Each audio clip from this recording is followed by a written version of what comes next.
So we are back on the TL1000, and as you can see, we're nicely situated on the kitchen table, and in this video we are going to be doing the camshaft timing. So before we even think about putting any camshafts in, we need to make sure that the engine is in fact at top dead center, and we do that by looking into this hole, and you should see the line and FT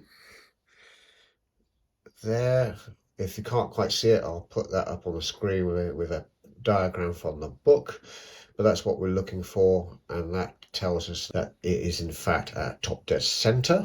There are also lines that we need to adhere to as well. So you can see there's a line on the side of the casting there, and there's a line in the casting inside of there, and there's also a mark on the back of the cam wheel. You can see that indent there, and there is a line.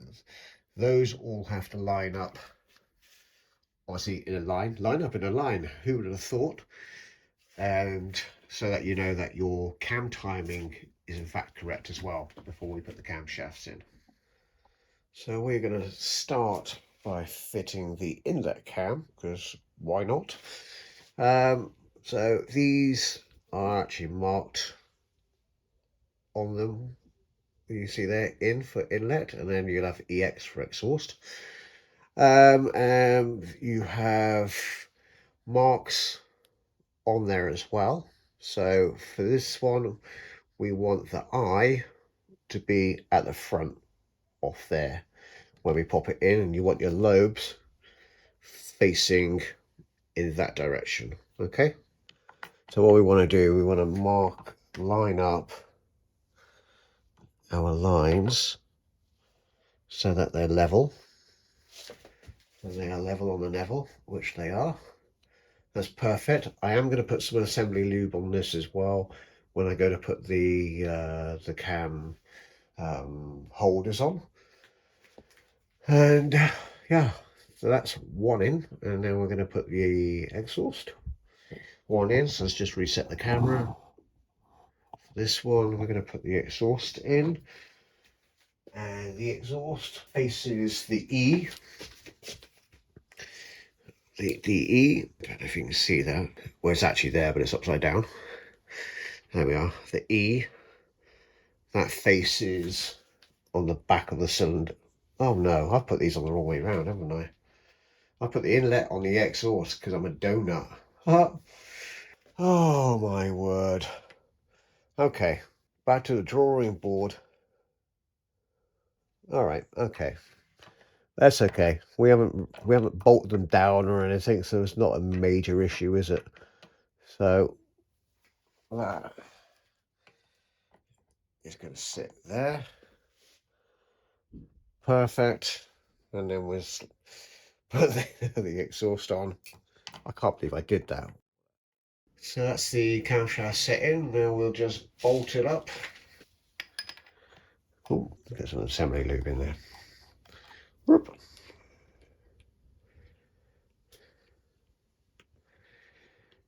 Let's put plenty on there.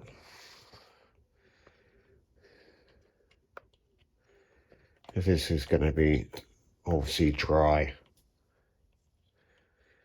when we fire it up. Get some there on the plenty. That's fantastic. There's some over here as well. Why not? Okay, so that is pretty cool. Get these on.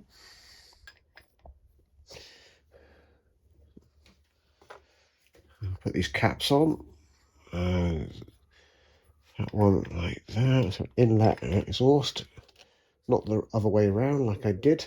Now these nuts, or bolts even, sorry, they need to be taut up to 10 Newton meters. So we're going to fast forward that bit.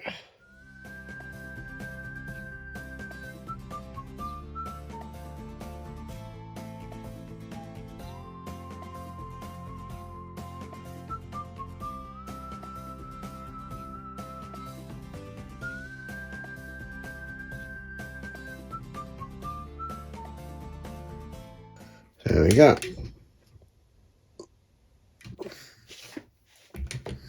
Done. So now that the front one's done, we're going to rotate it through 360 degrees, and then we're going to do exactly the same with the rear.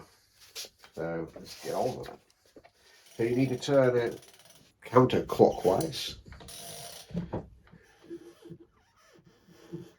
360.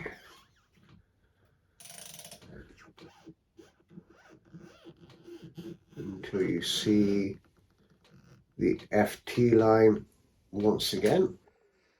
So for the rear cylinder, it's a little bit different, and so I'll put a picture up on the screen in a second, and it shows you where the lobes should be facing and what direction it should be facing, and where your I mark should be for your inlet and where your E mark should be for your exhaust.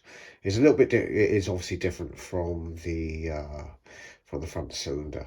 So now that these are all torqued down to 10 Newton meters, now let's just make sure that is actually all good. So now we're gonna rotate the whole thing through, well, let's do a couple of revolutions. Let's take it through 720 degrees and make sure everything is pretty good. We'll take it for 1080, then when we get through 1080, then it'll be back up here, and number one will be at TDC. So let's do that.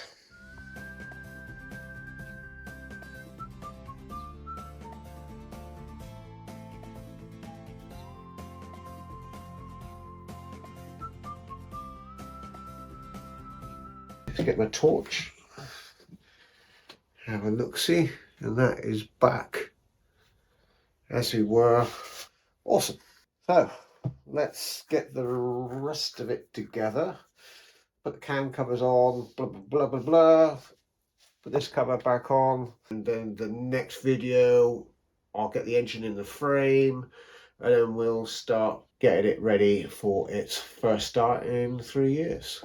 That'll be a real cool video. Yeah, so if you could like and subscribe, that'd be great. If we can get more than 4 subscribers, that'd be pretty cool, because then I could buy another project bike. Yeah, I could do that, which would be pretty cool. And it gives me an excuse to as well. So, excellent. Till then, bye.